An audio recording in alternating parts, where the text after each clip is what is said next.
Terima kasih pemirsa, Anda masih bersama kami di Dialog Newsroom dan akan kita lanjutkan diskusi kita lagi seputar elektabilitas Gubernur Anies Baswedan yang akan maju ke Pilpres 2024 nanti. Ya, saya ke Pak Adi. Pak Adi, kalau Anda sendiri berdasarkan parameter politik, melihat seperti apa sih sosok yang seperti apa yang pantas untuk mendampingi Pak Anies nanti untuk maju di Pilpres mendatang? Secara umum, sampai saat ini belum ada figur yang bisa menyentuh angka psikologis 45% ke atas ya elektabilitasnya.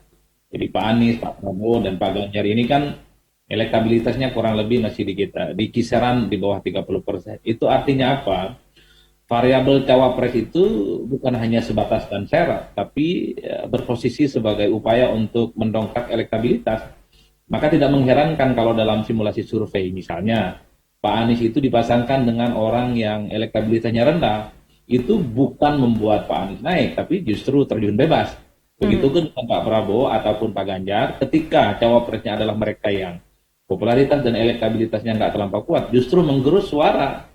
Makanya cawapres kalaupun toh mau dihitung rata-rata, syaratnya satu, mereka punya popularitas, syaratnya yang kedua adalah punya elektabilitas yang cukup signifikan.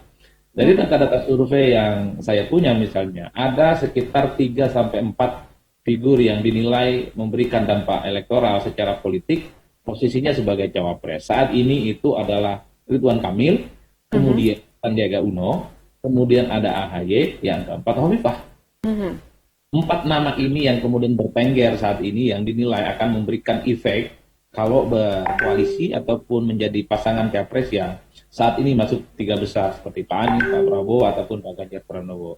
Artinya apa? Cawapres justru menjadi penentu yang belakangan ini seringkali seakan-akan cawapres itu hanya sebatas pelengkap penderita gitu ya. Tapi untuk 2024 karena tidak ada yang kuat-kuat amat, tidak ada yang 50% ke atas, tentu salah pilih cawapres maka akan terjadi kiamat yang sesungguhnya. Makanya kita tinggal nih bagaimana dinamikanya ke depan. Dulu Pak Ridwan Kamil tidak terlampau masuk nominasi sebagai cawapres favorit, tapi karena berbagai kasus kemanusiaan yang saya kira expose pemberitaannya luar biasa, membuat Pak Ridwan Kamil itu naik secara signifikan tingkat simpati, tingkat kesukaannya, dan bahkan mulai muncul nominasi sebagai ya favorit ya, cawapres itu mengalahkan Sandiaga Uno. Dulu Sandiaga Uno, sekarang mulai diganti oleh Pak Ridwan Kamil. Jadi itu kira kalau berdasarkan angka, tapi kan politik kita ini seringkali agak rumit untuk dibaca ya. Kadang ketua umum partai, elit-elit partai tutup mata, nggak terlampau penting elektabilitas baik capres dan cawapres. Yang penting elit mereka maju, urusan kalah menang ya main di akhir aja. Kan ada yang begitu pola pikirnya. Ini saya khawatir nama-nama yang mentereng di survei itu justru mereka tidak mendapatkan tiket untuk pencapresan. Nah, itu Bang Mardani ini. Baik. Ya, saya ke Pak Mardani.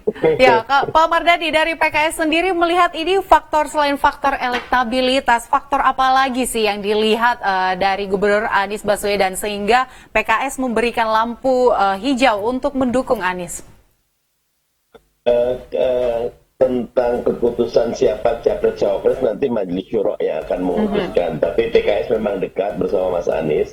Tapi selain faktor popularitas, PKS melihat faktor kemampuan mengeksekusi program ya. Karena strategi to win satu hal, tapi strategi to lead hal lain ya. Bagaimana kita berharap presiden dan wakil presiden nanti yang terpilih mampu membawa Indonesia menjadi negara yang maju ya. Menjadi negara yang berkembang, yang penduduknya sejahtera, yang cerdas. Nah, ini bukan pekerjaan mudah karena kita sudah cukup lama ada dalam kondisi middle income trap ya. Kita juga melihat demokrasi kita sejak reformasi belum menjalankan demokrasi yang substansial.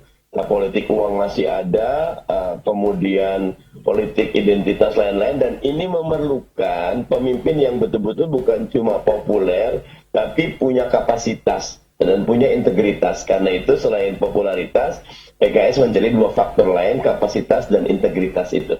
Baik, tapi dari wacana yang berkembang saat ini, Pak Mardhani, di masyarakat mengatakan bahwa nanti koalisi antara Demokrat, Nasdem, PKS ini cenderung akan berkoalisi ketiga partai ini. Anda melihatnya apakah ada kemungkinan ke sana atau seperti apa?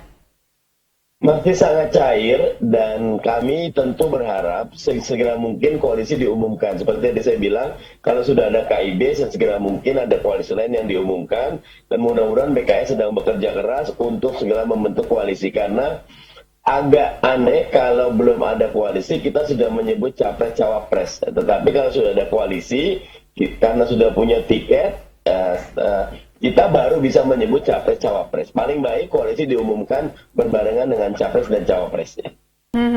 Baik, lalu selain nama Anies Baswedan dari PKS sendiri, ini adakah nama-nama lainnya yang akan diusung, Pak Mardhani? Akan diumumkan segera. Masih akan diumumkan Karena, segera. Kita tentu tidak bisa mengumumkan sendiri kan. Karena tadi strateginya buat koalisi dulu, nanti pengumumannya bareng dengan teman-teman koalisi. Baik, Pak Mardhani, Bang Adi, nanti akan kita tunggu nih nama-nama capres dari sejumlah partai-partai, nanti mungkin dari partai PKS juga dan partai lainnya yang mungkin akan mendukung Bapak Gubernur Anies Baswedan. Baik, Pak Mardhani Alisera, anggota DPR RI fraksi PKS, dan Pak Adi Prayitno, Direktur Eksekutif Parameter Politik. Terima kasih sudah bergabung bersama kami di Dialog Newsroom.